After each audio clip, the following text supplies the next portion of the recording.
Green, a survivor of the 2019 Oregon district shooting.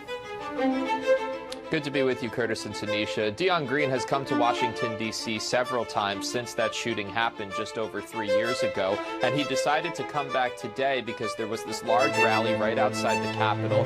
Gun safety advocates who are calling on the Senate to pass legislation that would ban assault-style weapons. Now, obviously, we covered earlier this year over the summer when the bipartisan gun safety bill made its way through Congress and to President Biden's desk to be signed into law.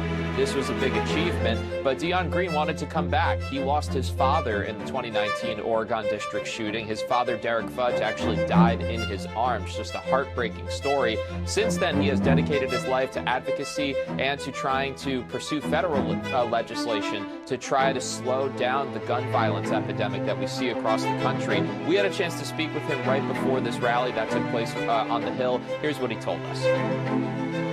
As I speak to other survivors across the country, I know that this fight seems that it's not moving, but we cannot give up.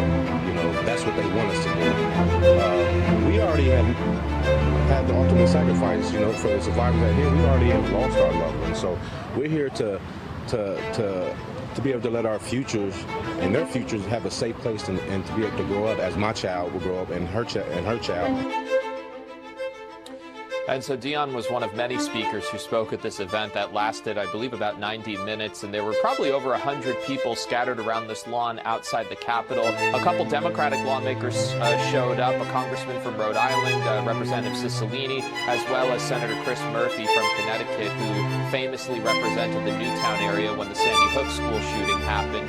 Notably, though, no Republican lawmakers appeared there, and as it stands right now, this is a ban on assault-style weapons that the House of Representatives, led by Democrats, passed earlier this year, has been stalled in the Senate because of the 50-50 divide there, and there are not enough Republicans willing to support that legislation to move it forward. So Dion and his fellow activists are vowing to continue amping up the pressure, but right now there's no path ahead on this.